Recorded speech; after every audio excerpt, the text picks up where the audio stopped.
Hello दोस्तों, PW only IAS के इस यूट्यूब चैनल पे आप सबका स्वागत है। बुक सीरीज में आज हम लोग चैप्टर 16 और आखिरी चैप्टर देखेंगे, जिसमें कुछ ऐसी तकनीकों, कुछ ऐसी प्रौद्योगिकियों के बारे में बात किया जाएगा जो कि अभी तक हमने डिस्कस नहीं की, लेकिन वर्तमान में उनकी इंपॉर्टेंस बहुत ज़्यादा है। तो हम लोग उसके बारे में बात करने जा रहे हैं। तो सबसे पहले इस चैप्टर में मैं आप लोगों को इलेक्ट्रिक वाहनों के प्रकार के बारे में बताऊंगा। इलेक्ट्रिक वाहन यानी कि जो इलेक्ट्रिक से चलते हैं, उन वाहनों के बारे में मैं यहाँ पर डिस्कस करने जा रहा हूं कि इलेक्ट्रिक वाहन कितने प्रकार के होते हैं, उनके उनके कार्य करने की पद्धति क्या होती है। ठीक है, तो इलेक्ट्रिक वाहनों के प्रकार की बात अगर की जाए बच्चों, तो 4 प्रकार के ये वाहन होते हैं। यानी इलेक्ट्रिक वाहन कितने प्रकार के होते हैं बच्चों? 4 प्रकार के होते हैं। और ये जो 4 प्रकार के इलेक्ट्रिक वाहन होते हैं, उनको अगर हम देखें तो एक होता है बैटरी इलेक्ट्रिक वाहन, कहा जाता है बीईवी कहा जाता है। क्या कहा जाता है बच्चों? इसे बीईवी कहा जाता है। इसमें खास बात यह होती है कि इसमें एक बैटरी पैक होता है। बैटरी पैक का मतलब कि एक बैटरी होती है, उसको चार्ज किया जाता है, और जब वो बैटरी चार्ज हो जाती है तो उस बैटरी पैक को, यानी कि बैटरी को इलेक्ट्रिक मोटर के साथ, वाहन में लगे हुए इलेक्ट्रिक मोटर के साथ कनेक्ट कर दिया जाता है। और फिर बैटरी जो है वो बैटरी की मदद से ये जो इलेक्ट्रिक मोटर होती है वो चलती है, और इसके बाद वो वाहन एक स्थान से दूसरे स्थान जा पाता है। तो ऐसे ऐसे इलेक्ट्रिक व्हीकल, ऐसे इलेक्ट्रिक वाहन जिनको सीधे बैटरी चार्ज करके और फिर चलाया जाता है। पहले बैटरी चार्ज की जाती है, फिर उसके बाद उसको चलाया जाता है। उसे हम लोग बैटरी इलेक्ट्रिक वाहन के नाम से जानते हैं, इसे बीईवी के नाम से जानते हैं। दूसरा जो होता है हाइब्रिड इलेक्ट्रिक वाहन। ये सब आप लोग देखते देखते होंगे, कुछ जगह पर एचईवी लिखा होता है, हाइब्रिड इलेक्ट्रिक वाहन लिखा होता है। तो ये जो हाइब्रिड इलेक्ट्रिक वाहन होते हैं वो कैसे काम करते हैं? उनमें क्या होता है कि एक ऐसे वाहन जिनके अंदर एक फ्यूल टैंक होता है। फ्यूल टैंक का मतलब कि उसके अंदर पेट्रोल, डीजल या जो भी, अगर आप ग्रीन एनर्जी का कोई भी फ्यूल यूज करना चाहें तो वो सारे का सारा टैंक होता है। यानी कि ये पेट्रोल और डीजल इसके अंदर भरा होता है। एक इसके पास बैटरी भी होती है। ठीक है, तो ऐसी कंडीशन में क्या होता है कि इसमें फ्यूल टैंक के अंदर फ्यूल भरा हुआ है, यानी कि पेट्रोल डीजल भरा हुआ है। यहां पर बैटरी है जो कि चार्ज होती है, और जब फाइनली जब ये गाड़ी चलती है तो फ्यूल टैंक से पेट्रोल और इंजन, फ्यूल टैंक से जो पेट्रोल और इंजन होता है वो खर्च होता है, यानी कि वो जलता है, और उसकी वजह से जो इंजन है उसको गति मिलती है, इंजन को पावर मिलती है। तो इसके अंदर इंजन भी काम करता है, और साथ ही साथ बैटरी जो इसके अंदर मौजूद होती है, जिसे आपने चार्ज किया हुआ है, वो भी डिस्चार्ज होती है, और साथ ही साथ वो इलेक्ट्रिक मोटर को चलाती है।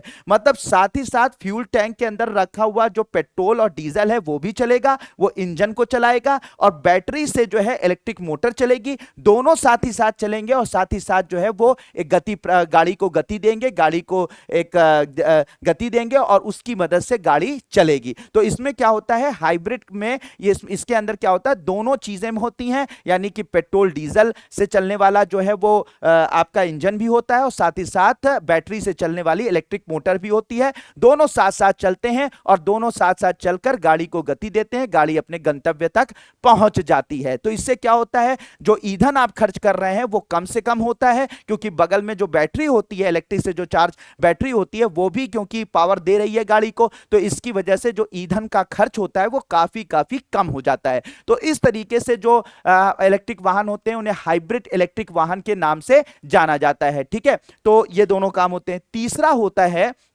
इसमें भी यही काम होता है, लेकिन इसे प्लग इन हाइब्रिड इलेक्ट्रिक वाहन बोलते हैं। क्या बोलते हैं बच्चों? तीसरा होता है प्लग इन हाइब्रिड इलेक्ट्रिक वाहन। ये प्लग इन हाइब्रिड इलेक्ट्रिक वाहन जो होता है, इसमें क्या होता है कि इसमें ये गाड़ी जो है वो फ्यूल से चलती है। ठीक है, फ्यूल से यानी कि वही पेट्रोल डीजल इन सब से चलती है। लेकिन अगर आप पेट्रोल डीजल का उपयोग ना करना चाहें तो आप एक इसके अंदर बैटरी भी लगी होती है, उस बैटरी को चार्ज करके इलेक्ट्रिक मोटर से भी गाड़ी को चला सकते हैं। मतलब क्या था, इससे पहले वाले में जो हम लोगों ने इधर देखा था, इसमें क्या था, गाड़ी को गति को पावर देने के लिए, गाड़ी को पावर देने के लिए दोनों ईंधन और बैटरी दोनों अपनी ऊर्जा खर्च करते थे, ठीक है, उनसे ऊर्जा मिलती थी जिससे कि इंजन और इलेक्ट्रिक मोटर साथ साथ काम करते थे और फाइनली गाड़ी को क्या मिलती थी, पावर मिलती थी। यहां पर क्या है, या तो आप फ्यूल को यूज करेंगे और अगर फ्यूल को यूज नहीं करना चाहते हैं तो उसे आप ऑफ कर दीजिए, यानी इंजन को ना चलाकर आप बैटरी का उपयोग कीजिए और बैटरी में मतलब एक तरीके से संचित ऊर्जा होती है, वो जो बैटरी में संचित ऊर्जा होती है उसका खर्च करके आप इलेक्ट्रिक मोटर बैटरी की मदद से इलेक्ट्रिक मोटर चलेगी और गाड़ी को एक गति मिलेगी। तो इसमें या तो आप उसको ईंधन को खर्च कर सकते हैं या फिर बैटरी में जो संचित ऊर्जा होती है उसका खर्च करके आप जो है गाड़ी को चला सकते हैं। तो इसमें से सिर्फ एक ही यूज कर सकते हैं, या तो ईंधन खर्च कर सकते हैं यानी पेट्रोल डीजल से आप गाड़ी चला सकते हैं यानी कि इंजन से गाड़ी चला सकते हैं, या इलेक्ट्रिक मोटर से गाड़ी चला सकते हैं, वाया बैटरी से चला सकते हैं। तो ऐसे जो हमारे कह सकते हैं इलेक्ट्रिक व्हीकल्स होते हैं उन्हें प्लग इन हाइब्रिड इलेक्ट्रिक वाहन कहते हैं, ठीक है, हाइब्रिड नाम से भी जाना जाता है। इनमें इंजन और मोटर दोनों होते हैं। आप ईंधन, पारंपरिक ईंधन या वैकल्पिक ईंधन में से चुन सकते हैं। इसे रिचार्जेबल बैटरी पैक से भी चलाया जा सकता है, ठीक है।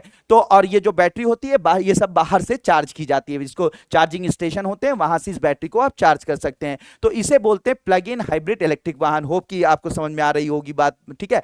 फिर चौथा होता है ईंधन सेल इलेक्ट्रिक वाहन। ईंधन सेल इलेक्ट्रिक वाहन मतलब होता है कि ऐसा ईंधन उपयोग किया जाए जो कि हमारे पर्यावरण के लिए बहुत ज्यादा सुरक्षित है, जैसे कि हाइड्रोजन गैस। अब हाइड्रोजन गैस से क्या की जाती है, हाइड्रोजन गैस को पहले भरा जाता है हाइड्रोजन टैंक के अंदर और फिर हाइड्रोजन टैंक जो होता है उसके अंदर जब हाइड्रोजन गैस को भरा जाता है और फिर वो हाइड्रोजन गैस क्या करती है कि एक रिएक्शन, एक केमिकल रिएक्शन, हाइड्रोजन जो टैंक होता है उससे हाइड्रोजन निकलती है और हाइड्रोजन निकलकर फ्यूल सेल में जाती है। फ्यूल सेल क्या होता है, फ्यूल सेल के अंदर एक रासायनिक अभिक्रिया होती है हाइड्रोजन और ऑक्सीजन के बीच में, जिससे हाइड्रोजन और ऑक्सीजन के बीच में जब अभिक्रिया होती है तो उससे क्या होता है, इलेक्ट्रिक उत्पन्न होती है, यानी विद्युत उत्पन्न होती है।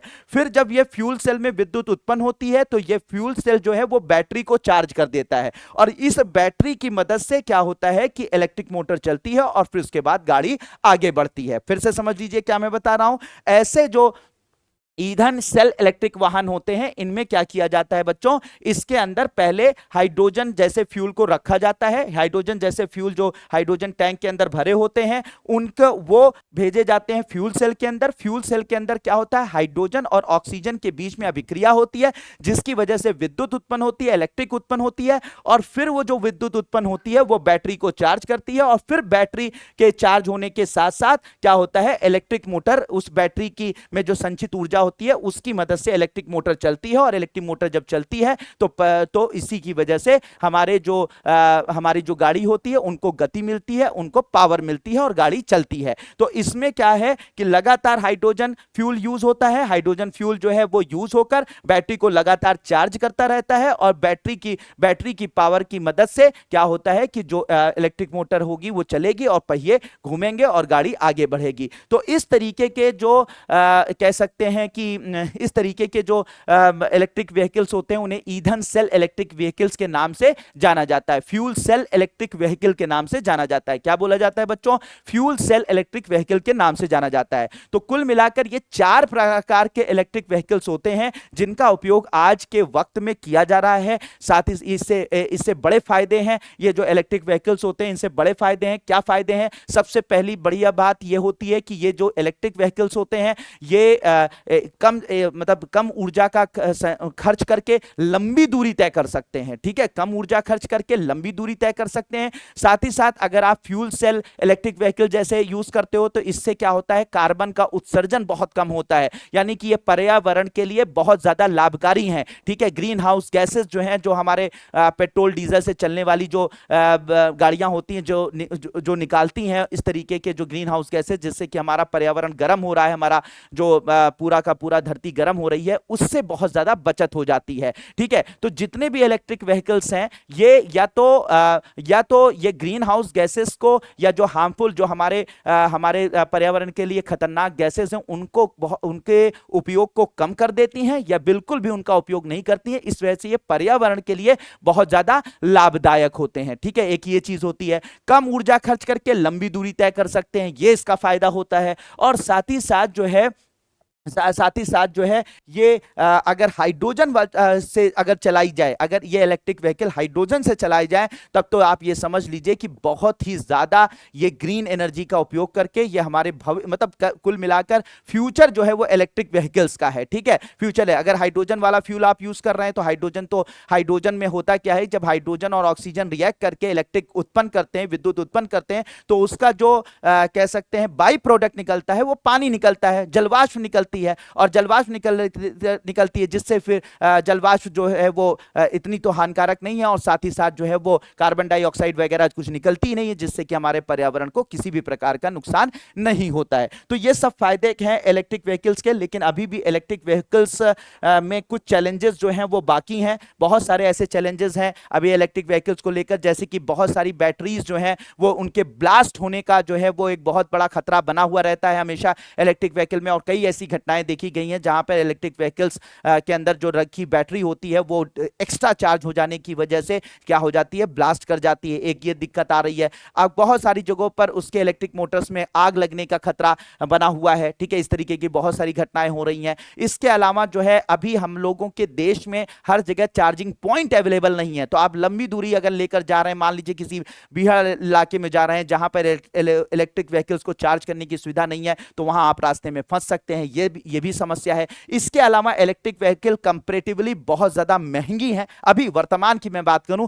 तो काफी महंगी है। इसकी वजह से क्या है, लोग जो है अफोर्ड नहीं कर पा रहे हैं इलेक्ट्रिक व्हीकल्स को खरीदना, तो ये भी एक समस्या है। तो अभी समस्याएं हैं, लेकिन भविष्य में धीरे धीरे इन समस्याओं पर अगर काबू पा लिया गया तो इलेक्ट्रिक व्हीकल ही भविष्य है इस धरती का। अगर धरती को बचाना है, पर्यावरण को के अनुकूल काम करना है, तो आपको इलेक्ट्रिक व्हीकल्स को अपनाना पड़ेगा। चाहे वो हाइब्रिड वाला अपनाए, चाहे फ्यूल सेल वाला अपनाए, लेकिन आपको अपनाना पड़ेगा। तो ये फ्यूचर है। ठीक है, अब अगर बात करें तो अभी बात जैसे हम लोग कर रहे थे कि हाइड्रोजन, जैसे फ्यूल सेल वाला जो इलेक्ट्रिक व्हीकल्स होते हैं जिसमें हम हाइड्रोजन का उपयोग करते हैं, तो हाइड्रोजन को पैदा करने के लिए हाइड्रोजन जो गैस होती है उसका उपयोग आप लोग फ्यूल सेल इलेक्ट्रिक व्हीकल्स में कर रहे हैं। लेकिन फ्यूल सेल इलेक्ट्रिक व्हीकल्स में जो हाइड्रोजन का उपयोग किया जाएगा वो कैसे उत्पन्न की जा रही है, ये मैटर करेगा कि हम क्या पर्यावरण के लिए लाभ, मतलब ये फ्यूल सेल इलेक्ट्रिक व्हीकल जो है वो पर्यावरण के लिए लाभकारी है कि नहीं है। मतलब अगर आप पानी को, ठीक है, वो अगर हाइड्रोजन को उत्पन्न करने के लिए अगर पानी का उपयोग करते हैं,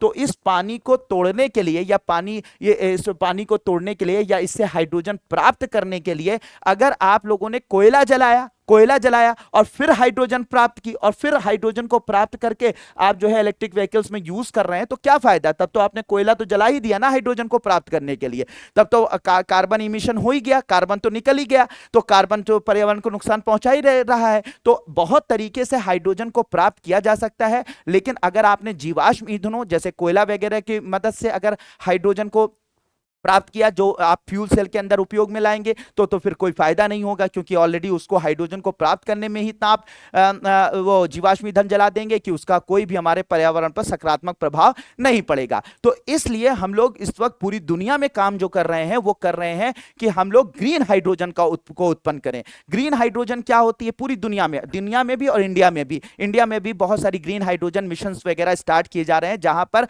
हाइड्रोजन को प्राप्त करने, यानी जो फ्यूल सेल के अंदर हाइड्रोजन की मदद से जो बसेस भारत में चलाई जा रही हैं, पूरी दुनिया में चलाई जा रही हैं, इस तरीके की जो कार आ रही हैं हाइड्रोजन फ्यूल से चलने वाली, उसमें इंपॉर्टेंट यह है कि हाइड्रोजन प्राप्त कहां से की जाएगी। अगर मैंने कहा कि जीवाश्म ईंधन से अगर की मदद से हाइड्रोजन उत्पन्न कर रहे हो तो फिर बेकार है। लेकिन अगर उसी जगह पर ग्रीन हाइड्रोजन जो है वो अगर उत्पन्न करके अगर आप उन्हें फ्यूल सेल के अंदर उपयोग कर रहे हो, तब तो फिर हमारे पर्यावरण के लिए लाभदायक है। तो ये जो ग्रीन हाइड्रोजन होती है जिसको बनाने की प्रोसेस बनाने का काम किया जा रहा है पूरी दुनिया में सारा रिसर्च इस पर फोकस है कि किस तरीके से ग्रीन हाइड्रोजन को उत्पन्न किया जा सके। बहुत सारे बड़े बड़े प्रोजेक्ट उत्पन्न किए जा रहे हैं तो एक ही ग्रीन हाइड्रोजन हम प्राप्त कर सके। अब ये ग्रीन हाइड्रोजन होती क्या है, ग्रीन हाइड्रोजन ऐसी हाइड्रोजन होती है जिसको प्राप्त करने के लिए मोस्टली इसको पानी से प्राप्त किया जाता है, और पानी में इसको इलेक्ट्रोलिसिस नाम की एक प्रक्रिया होती है, उसकी मदद से हाइड्रोजन को अलग किया जाता है,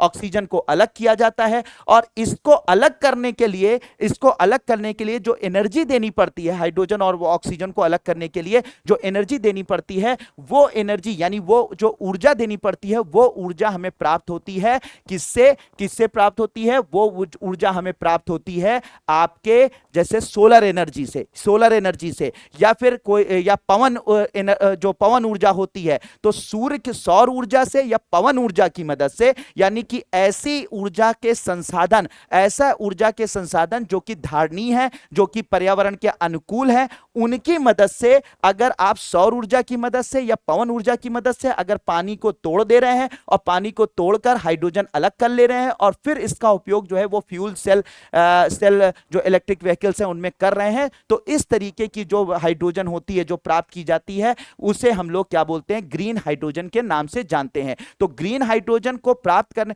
ग्रीन हाइड्रोजन क्या होती है? ऐसी हाइड्रोजन जिसको प्राप्त किया जाता है, जिसको प्राप्त किया जाता है वाटर यानी कि पानी को तोड़कर, लेकिन इस पानी को तोड़ने के लिए जो ऊर्जा उपयोग में लाई जाती है उस वो होती है या तो सौर ऊर्जा या तो पवन ऊर्जा या इस तरीके का कोई जो है वो रिन्यूएबल एनर्जी रिसोर्सेज, या जो हमारे कह सकते हैं कि हमारे पर्यावरण के लिए जो लाभ, पर्यावरण को नुकसान नहीं पहुंचाती हैं, अगर पहुंचाती, ऐसी कोई प्रक्रिया की मदद से अगर हम हाइड्रोजन को तोड़कर हाइड्रोजन अलग कर रहे हैं, तो ऐसी हाइड्रोजन जो पैदा होती है उसे हम लोग ग्रीन हाइड्रोजन के नाम से जानते हैं। तो पूरी दुनिया में ग्रीन हाइड्रोजन को प्राप्त करने की प्रक्रियाओं पर काम चल रहा है, बड़े बड़े प्रोजेक्ट चलाए जा रहे हैं कि ग्रीन हाइड्रोजन प्राप्त की जाए। तो ग्रीन हाइड्रोजन का निर्माण अक्षय ऊर्जा जैसे सौर पवन का उपयोग करके जल के इलेक्ट्रोलिसिस द्वारा होता है और इसमें कार्बन फुटप्रिंट कम होता है, यानी कार्बन फुटप्रिंट मतलब कार्बन जो उत्पन्न होता है वो बहुत ज्यादा कम होता है। तो सीधी सी बात है, फ्यूल सेल एनर्जी जो इलेक्ट्रिक व्हीकल्स हैं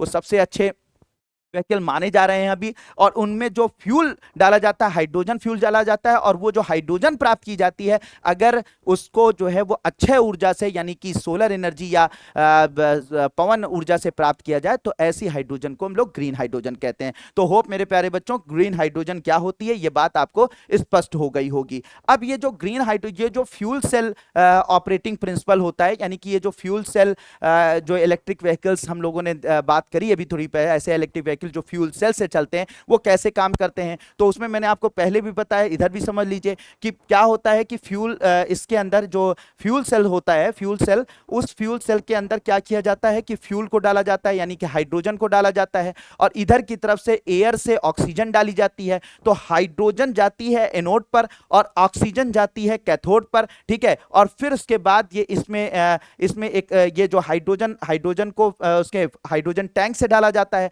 हाइड्रोजन टैंक से ये जाती है हमारे फ्यूल सेल के अंदर, उधर एयर से जाती है, एयर के अंदर मौजूद ऑक्सीजन पहुंचती है फ्यूल सेल के अंदर, दोनों के अंदर रासायनिक अभिक्रिया होती है, यानी कि हाइड्रोजन और ऑक्सीजन के बीच में, हाइड्रोजन जो है वो फ्यूल टैंक से आता है, एयर से आती है ऑक्सीजन, दोनों के बीच में रासायनिक अभिक्रिया होती है, और रासायनिक अभिक्रिया होने की वजह से इलेक्ट्रिक करंट डेवलप होता है, यानी विद्युत जो कह सकते हैं कि ऊर्जा जो है वो उत्पन्न होती है, और ये विद्युत ऊर्जा फिर क्या करती है? बैटरी को चार्ज करती है, फिर ये बैटरी को चार्ज करती है और फिर इससे इलेक्ट्रिक मोटर्स चलती हैं और फिर गाड़ी मूव करती है, ठीक है बच्चों। तो इसमें याद रखिएगा इलेक्ट्रिक करंट को कैसे डेवलप की जाती है? हाइड्रोजन और ऑक्सीजन के रिएक्शन से, ठीक है। यानी हाइड्रोजन और ऑक्सीजन जो है वो रासायनिक रूप से जब अभिक्रिया करते हैं फ्यूल सेल के अंदर, तो उससे विद्युत ऊर्जा प्राप्त होती है, और यह विद्युत ऊर्जा बैटरी को चार्ज करके और फिर उसके बाद इलेक्ट्रिक मोटर को चलाती है, जिससे कि गाड़ी मूव करती है। तो फ्यूल सेल के अंदर क्या होता है? यानी सीधी सी अगर बात पूछा, अगर ये बात पूछ ले कि इसमें क्या होता है, इसमें क्या चीज होती है, तो इसमें रासायनिक ऊर्जा जो है वो विद्युत ऊर्जा में परिवर्तित की जाती है, रासायनिक ऊर्जा विद्युत ऊर्जा में परिवर्तित करके और फिर उससे बैटरी चार्ज की जाती है। तो इस तरीके से फ्यूल सेल के अंदर ये सारा का सारा काम होता है, ठीक है बच्चों। तो ये सारी चीजें अब हम लोग बात करेंगे कि एक हाइपर लूप ट्रेन का आजकल काफी जो है नाम चल रहा है, हाइपर लूप ट्रेन की बारे में बात की जा रही है। हाइपर लूप ट्रेन क्या होती है पहले इसे समझ लीजिए। हाइपर लूप का जो कॉन्सेप्ट है वो सबसे पहले इलॉन मस्क ने दिया था। इलॉन मस्क जो है वो स्पेस एक्स कंपनी के मालिक हैं, आप सब जानते होंगे, ठीक है, जिनकी स्पेस एक्स कंपनी है, इसके अलावा टेस्ला उनकी कंपनी है, इसके अलावा बहुत सारे काम इस वक्त वो कर रहे हैं। तो ये जो इलॉन मस्क का ये जो कॉन्सेप्ट है हाइपर लूप ट्रेन का, इसमें क्या किया जाता है कि छोटे छोटे ट्यूब्स बनाए जाएंगे, बहुत लंबी लंबी दूरी के ट्यूब्स बनाए जाएंगे, एक पूरा का पूरा ट्यूब होंगी, बहुत बड़ी बड़ी नलियां होंगी, उनको बनाया जाएगा और वो नलियां क्या होंगी, वैक्यूम होगा, उनके अंदर निर्वात होगा। निर्वात का मतलब उसके अंदर किसी भी तरीके की एयर वगैरह नहीं होगी, ठीक है। और उसके अंदर एक ट्रेन गुजारी जाएगी, ये जो ट्रेन होगी वो मैगलेव टेक्नोलॉजी से चलती होगी। मैगलेव टेक्नोलॉजी का मतलब ये होता है कि मैग्नेट के ऊपर ये जब चलती हैं, ये मैग्नेट के ऊपर ये जब चलती हैं तो मैग्नेट क्या करता है कि इस ट्रेन को क्या करता है कि इसका रिपल्शन करता है, मतलब कि एक तरीके से प्रतिकर्षण करता है। मैग्नेट जो है अगर देखा जाए ना, तो अगर नॉर्थ नॉर्थ पोल जो है वो एक दूसरे के तरफ लाए जाए, दो मैग्नेट ले लीजिए, नॉर्थ नॉर्थ पोल आपस में अगर करीब लाओगे तो वो एक दूसरे को रिपल करते हैं, ठीक है। अगर अपोजिट पोल आपस में लाए जाते हैं तो एक दूसरे से चिपक जाते हैं। तो मैग्नेट, ऐसे मैग्नेट्स इसमें यूज किए जाते हैं जो एक दूसरे को रिपल करते हैं। रिपल का मतलब कि प्रतिकर्षित करते हैं, दूर भेजते हैं। इसकी वजह से क्या होता है, इसकी वजह से क्या होता है, ट्रेन जो है अपनी जो पटरी होती है उससे थोड़ा सा ऊपर लेविएट करती है, यानी कि ऊपर उठ कर चलती है, ठीक है। अब अगर मान लीजिए कि कोई ट्रेन है, अगर वो अपनी पटरी से चिपक कर चलती है तो क्या होती है, आपको ये तो पता होगा, घर्षण बल। तो ये जो ट्रेन की पटरी होती है वो घर्षण बल लगाती है, यानी कि ट्रेन अगर इधर चल रही है तो उसके अपोजिट दिशा में घर्षण बल लगेगा। कौन लगाएगा, पटरी लगाएगी उस ट्रेन के पहियों पर। तो उसकी वजह से, घर्षण बल की वजह से ट्रेन को ज्यादा ऊर्जा की आवश्यकता होती है पटरी पर चलने के लिए। तो नॉर्मल जो ट्रेनें चलती हैं, जब वो उस पे अपने ट्रैक पर चलती हैं तो ट्रैक उनको रोकने का प्रयास करता है, घर्षण बल की मदद से वो उसको, उस ट्रेन को रोकने का प्रयास करता है। और उसके खिलाफ जब हम ट्रेनें चलती हैं तो बहुत ज्यादा ऊर्जा की आवश्यकता होती है। लेकिन मैगलेव टेक्नोलॉजी में क्या होता है, जिससे बुलेट ट्रेनें चलती हैं, बुलेट ट्रेनें इसी तरीके से चलती हैं। तो बुलेट ट्रेनों में क्या होता है कि मैग्नेट को लगाया जाता है और ये मैग्नेट, वो वाले मैग्नेट क्या करते हैं, ये आकर्षित नहीं करते बल्कि प्रतिकर्षित करते हैं, एक दूसरे से ऊपर भेजते हैं, ठीक है। इसको रिपल करते हैं। रिपल करने की वजह से क्या होता है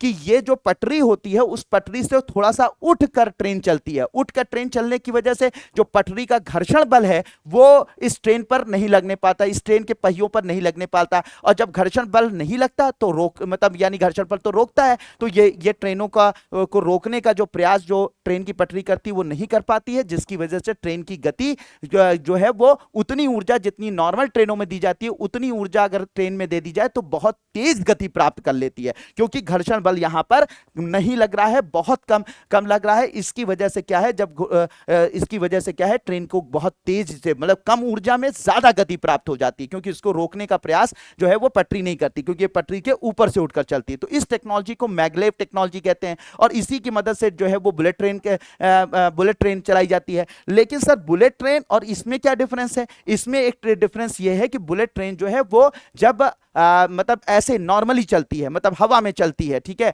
हवा में मतलब कि हवा में उड़कर नहीं चलती है, मतलब कि यह है कि खुले स्थानों पे चलती है। अब जब वो खुले स्थानों पे चलती है तो मैगलेव टेक्नोलॉजी की मदद से उसको गति तो बहुत ज्यादा प्राप्त हो रही है, लेकिन अभी भी एक दिक्कत यह है कि एयर रेजिस्टेंस, यानी कि जब वो हवा में उसमें जब ऐसे खुले स्थानों पे चलती है तो खुले स्थानों पे जो हवा होती है उसे रोकने का प्रयास करती है, उसको रजिस्ट करती है, ठीक है। तो जो उसको रजिस्ट करती है, इसकी वजह से भी ट्रेन की गति धीमी होती है और ट्रेन को ज्यादा गति प्राप्त करने के लिए ज्यादा ऊर्जा की आवश्यकता होती है। यहां पर इन्होंने क्या किया, ट्यूब से इसको घेर दिया, यानी पूरा ये हवा, मतलब एक तरीके से नॉर्मल तरीके से ट्रेन नहीं चलेगी, मतलब ऐसे खुले स्थानों पर ट्रेन नहीं चलेगी, बल्कि एक पाइप के अंदर, एक जो है वो पाइप के अंदर ये ट्रेन चलेगी। और ये जो पाइप होगा ये वैक्यूमाइज्ड होगा। वैक्यूमाइज्ड का मतलब कि इसमें निर्वात होगा, इसमें एयर होगी ही नहीं। जब एयर होगी ही नहीं तो ऐसी कंडीशन में एयर रेजिस्टेंस, यानी कि जो हवा का प्रतिरोध होगा वो भी नहीं होगा। जब हवा का प्रतिरोध नहीं होगा ट्रेन पर तो ऐसी कंडीशन में ट्रेन को और ज्यादा गति मिल जाएगी। तो एक तो मैगलेव टेक्नोलॉजी की मदद से ऊपर लेविएट करके ट्रेन चल रही है, इसकी वजह से क्या हो रहा है कि ट्रेन पर घर्षण बल नहीं लग रहा है, जिसकी वजह से उसकी गति तेज हो गई। ऊपर से एयर रेजिस्टेंस यानी हवा का जो प्रतिरोध है वो भी नहीं लग रहा है, तो उसकी वजह से गति तेज हो गई। और इन दोनों तकनीकों को अपनाने के बाद जब ये ट्रेन गति करेगी तो लगभग लगभग 1000 किलोमीटर प्रति घंटे की रफ्तार से एक स्थान से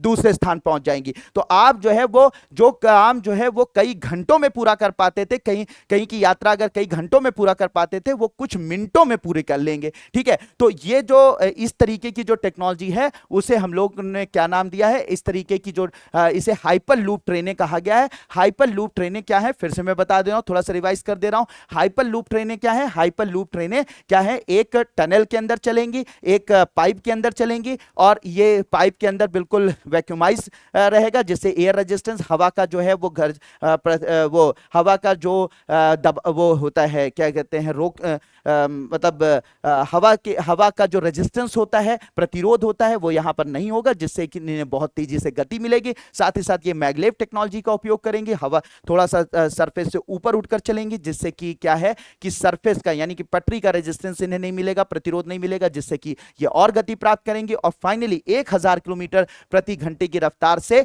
जो है ये एक स्थान से दूसरे स्थान ट्रेवल कर सकेंगी। ठीक है, तो इसमें घर्षण नहीं होता है, जिसमें इसकी रफ्तार इतनी ज्यादा हो पाती है, इसमें बिजली का खर्च कम होता है, जिससे पर्यावरण पर इसका असर कम पड़ता है। हाइपर लूप ट्रेनें कैप्सूल नुमा ट्रेन में चलती हैं। हाइपर लूप ट्रेन की अवधारणा अमेरिकी उद्यमी एलन मस्क ने 2013 में दी थी। ये सारी बातें मैंने आप लोगों को बता दी। तो हाइपर लूप ट्रेनें अमेरिका वगैरह में इसका परीक्षण किया जा रहा है, और अभी पूरी दुनिया में कहीं पर कमर्शियल इनका यूज नहीं किया जा रहा है, लेकिन बहुत जल्दी इनका उपयोग किया जाएगा। भारत में अभी ऐसी स्थिति नहीं है, क्योंकि इतनी लंबी लंबी टनल्स हम नहीं बना सकते, इतने लंबे लंबी पाइपें हम अभी नहीं बिछा सकते। तो अभी हम लोग जो है वो मैगलेव ट्रेन यानी कि जिसे हम लोग बोलते हैं कि जिसे हम लोग बुलेट ट्रेन कहते हैं, तो बुलेट ट्रेन वाली जो टेक्नोलॉजी है उसे हम भारत में ला रहे हैं। बाकी जो है आगे फ्यूचर में हम इस पर काम करेंगे। तो होप मेरे प्यारे बच्चों ये बात आपको समझ में आ गई होगी। इसके अलावा कुछ चीज़ें अभी बड़ी काफ़ी पॉपुलर, काफ़ी मशहूर चल रही हैं, जिस पर हम लोग बात कर सकते हैं। जैसे ट्राइक्लोसन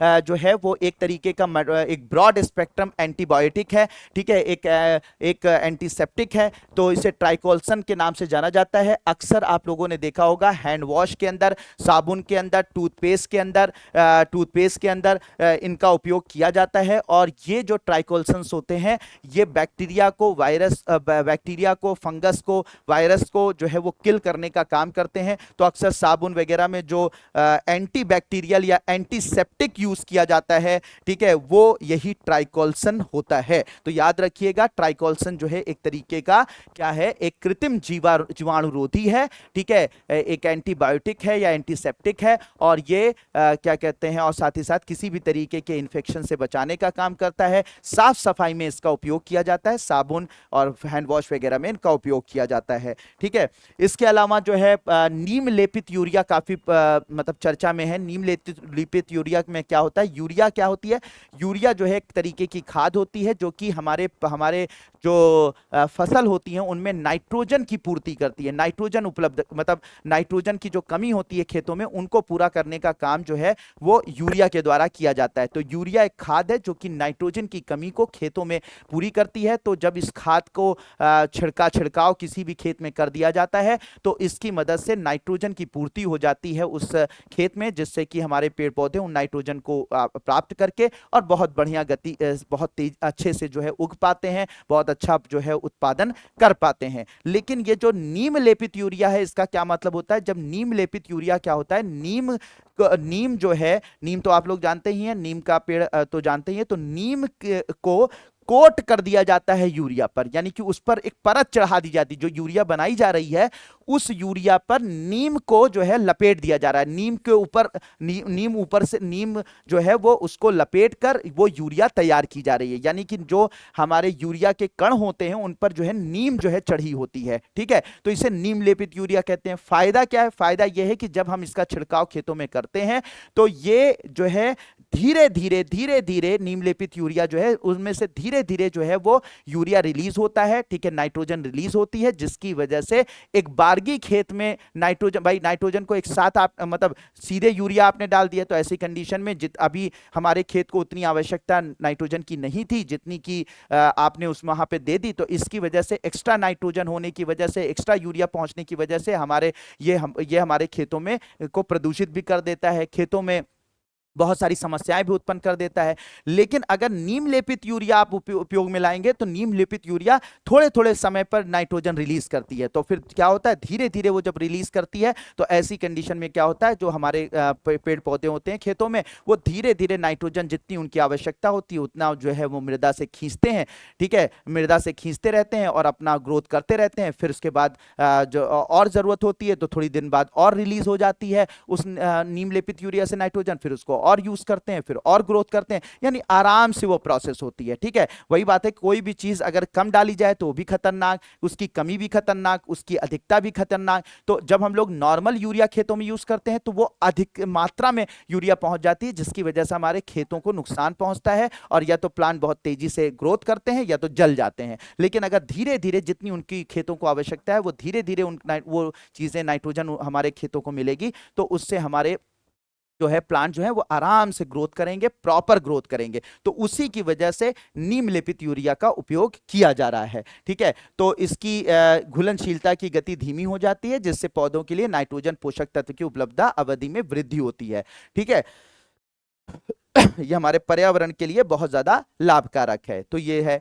इसके अलावा आजकल हरित पटाखे यानी ग्रीन क्रैकर्स का यूज किया जा रहा है। ग्रीन क्रैकर्स, क्रैकर्स क्या होते हैं, ऐसे क्रैकर्स, ऐसे पटाखे जो कि हम लोग किसी भी मतलब चाहे दीपावली हो या किसी ऐसी शादी ब्याह हो तो वहां पर जब इसका उपयोग करते हैं तो हमारे पर्यावरण को कम नुकसान पहुंचाता है और साथ ही साथ हमारे स्वास्थ्य के लिए भी हानिकारक नहीं होता है। तो ऐसे ऐसे कह सकते हैं कि ऐसे पटाखे जो कि हमारे पर्यावरण को कम से कम नुकसान पहुंचाए, हमारे स्वास्थ्य को कम से कम नुकसान पहुंचाए, उन्हें हरित पटाखे या ग्रीन क्रैकर्स के नाम से जाना जाता है। इसको बनाया किसने है? इससे बनाया है वैज्ञानिक एवं औद्योगिक अनुसंधान परिषद, council of scientific and industrial research के तहत वर्ष 2018 में राष्ट्रीय पर्यावरण और इंजीनियरिंग अनुसंधान संस्थान नीरी द्वारा इसको विकसित किया गया है। ठीक है, इसको विकसित किया गया है। इसमें होता क्या है, इसमें इसमें मैग्नीशियम और बेरियम के स्थान पर, जो कि नॉर्मल पटाखे होते हैं उसमें मैग्नीशियम और बेरियम का उपयोग किया जाता है जो स्वास्थ्य के लिए,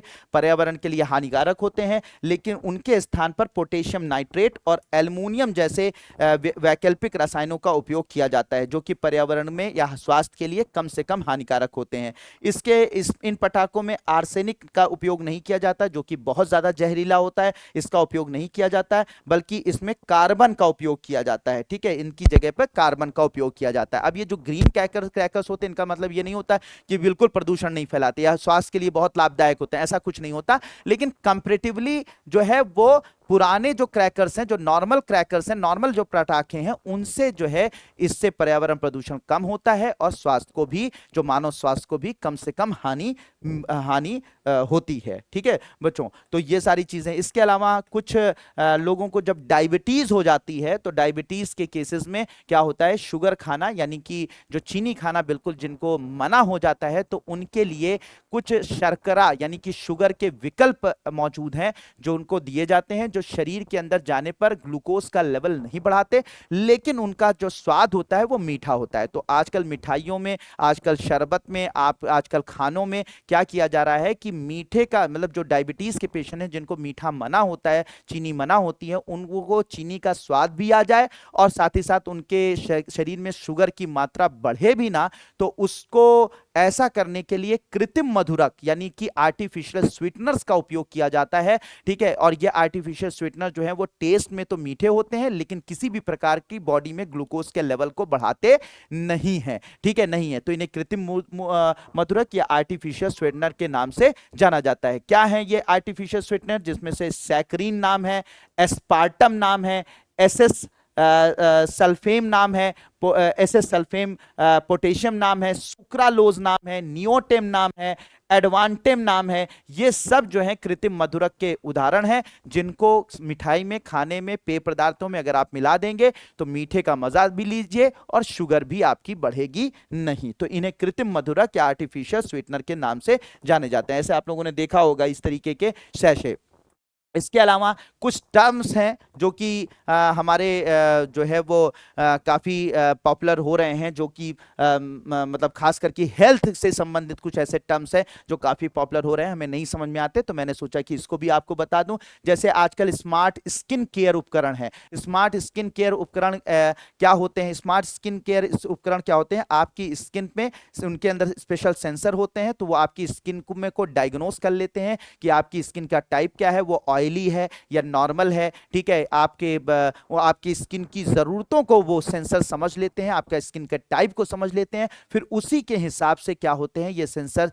तो फिर डॉक्टर जब इन सेंसर की मदद से आपकी स्किन का टेस्ट कर लेता है और पता लगा लेता है कि आपकी स्किन किस टाइप की है, किस टाइप के मतलब के जो उत्पाद हैं आप स्किन पर लगा सकते हैं जिससे आपको किसी प्रकार की एलर्जी ना हो, आपको वो बेहतर जो है वो रिजल्ट दे पाए।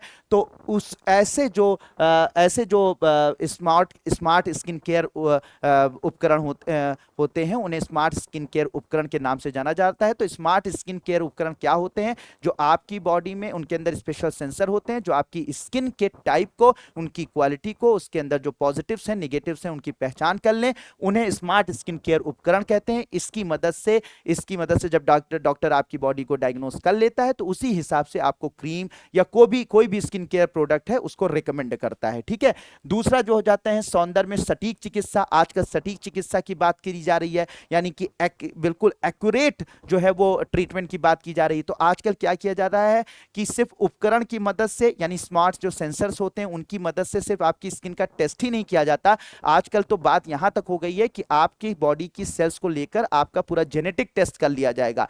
जेनेटिक टेस्ट का मतलब ये हो जाता है कि आपके डीएनए का पूरा वो लोग जीनों का पता कर लेंगे। बायोटेक्नोलॉजी में आप लोगों ने पढ़ा था, तो आपके जीन के बारे में पता कर लिया जाएगा कि आपका जीन का टाइप क्या है, कैसी कौन कौन सी बीमारियां आपके अंदर हो सकती हैं, कौन सी बीमारियां आपके अंदर नहीं हो सकती हैं, स्किन आपकी कैसी है, स्किन में कोई बीमारियां क्या फ्यूचर में आपको हो सकती हैं, सब कुछ जो है डायग्नोस कर लिया जाता है आपके डीएनए टेस्ट की मदद से। और फिर उसके हिसाब से फिर आपको दवा या स्किन केयर प्रोडक्ट को रिकमेंड किया जाता है। तो इसे बोलते हैं सौंदर्य में सटीक चिकित्सा के नाम से जाना जाता है।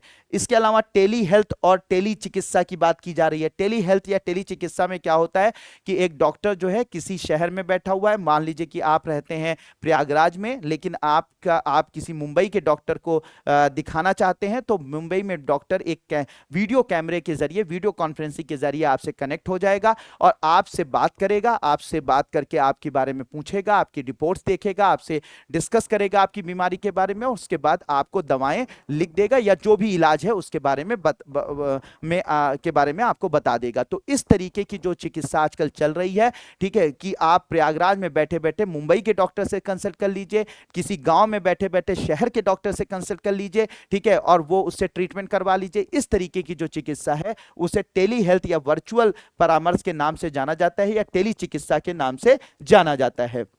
इसके अलावा अगर बात की जाए वेलनेस वियरेबल्स क्या होते हैं बच्चों? ये आजकल आप लोगों ने बहुत सारी ऐसी वॉच देखी होंगी या बहुत सारे ऐसे बैंड देखे होंगे जो कि हाथ में पहन लिए जाते हैं, जो आपके हार्ट के आपकी आपकी पूरी बॉडी का को मॉनिटर करते हैं, यानी आपका हार्ट रेट बताते हैं, आपका ब्लड प्रेशर बताते हैं, आपका ईसीजी बता देते हैं, आपकी बॉडी के अंदर कब पानी की कमी हो रही है उसके बारे में बता देते हैं। आपकी बॉडी में बहुत सारे ऐसे वियरेबल्स अब आ गए हैं जो आपकी बॉडी के ग्लूकोज के लेवल को पता कर लेते हैं कि आपका ब्लड ग्लूकोज का लेवल कम हो रहा है या ज्यादा हो रहा है। तो इस तरीके के जो वियरेबल्स, यानी कि ऐसे जो बैंड आप पहनते हैं, ऐसी घड़ियां जो पहनते हैं, उन्हें ही हम लोग किस नाम से जानते हैं? वेलनेस वियरेबल्स के नाम से जानते हैं। ठीक है, इन्हें वेलनेस वियरेबल्स के नाम से जाना जाता है। तो जो घड़ी आपको आपका हार्ट रेट या ईसीजी बता रही है वो असल में वेलनेस वियरेबल्स के नाम से जानी जाती है। ठीक है, इसके अलावा clean beauty and sustainable practices.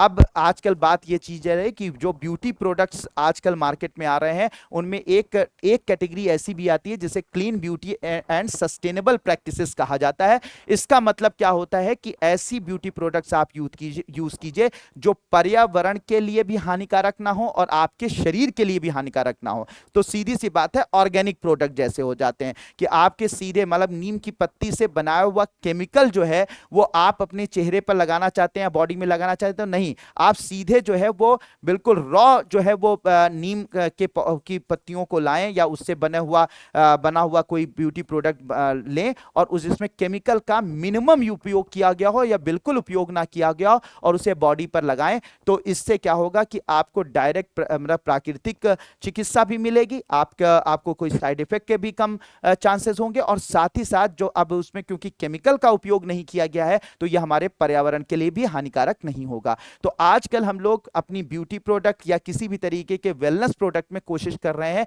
कि ऐसे प्रोडक्ट्स का यूज किया जाए जो कि शरीर के लिए भी हानिकारक ना हो और हमारे पर्यावरण के लिए भी हानिकारक ना हो। तो ऐसी कैटेगरी को clean beauty and sustainable practices के नाम से जाना जाता है। तो होप मेरे प्यारे बच्चों ये सब कुछ छोटी छोटी चीजें थी, कुछ नई चीजें थी जो इसमें दी गई थी। इसमें मैंने आप लोगों को बताया, आप लोगों को इनके बारे में समझाया। होप कि इस क्लास को आपने काफी एंजॉय किया होगा। तो आज के लिए इतना ही, इस क्लास के लिए इतना ही। तो मिलते हैं हम लोग किसी दूसरी क्लास में और कुछ नई चीजों के साथ। बाकी जो है ये सारे के सारे चैप्टर्स जो हैं 16 चैप्टर थे वो पूरे के पूरे कंप्लीट कर दिए गए हैं और होप कि ये पूरी की पूरी सीरीज आप लोगों के लिए बहुत बहुत ज्यादा बेनिफिशियल रही होगी। तो पूरी सीरीज जिन्होंने नहीं देखी वो जरूर देखें और ज्यादा से ज्यादा जो है इससे जो है लाभ ले। ठीक है, तब तक के लिए थैंक यू सो मच और अच्छे से एग्जाम दें, बढ़िया से एग्जाम दें और खूब मेहनत करें। Thank you so much and may God bless you all.